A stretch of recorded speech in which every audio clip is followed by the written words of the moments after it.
అక్క వైఫై రావట్లేదు, పాస్వర్డ్ అని చేంజ్ చేసావా? అవునరా, పక్కింటి ఆంటీ మన వైఫై పాస్వర్డ్ తెలుసుకొని తెగ వాడేస్తుంది, అందుకే మార్చేసా. సర్లే కానీ పాస్వర్డ్ చెప్పు. ముందు ఇంట్లో పని చేయి.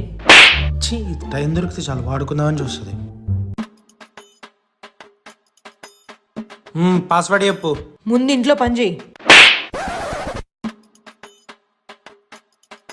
ఇప్పుడైనా పాస్వర్డ్ చెప్పు. ముందు ఇంట్లో పని చేయి. నీ అమ్మ, ఇంకెంత పని చేయాలి?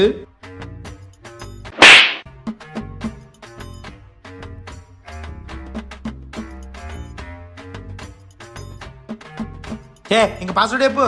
ముందు ఇంట్లో పని చేయరా. ఎంత పని చేయాలి? ఇంట్లో ఉన్న పనులన్నీ వేసా. పని చేయి పని చేయి పని చేయి, ముందు పాస్వర్డ్ చెప్పు. ఒరేయ్, పాస్వర్డే ముందు ఇంట్లో పని చేయి. పని చేయి. ఇది అర్థం కాక ఇంట్లో పనంతా చేసేసానా? నువ్వేమి చేశావు నేరం, నిన్నెక్కడంటింది పాపం.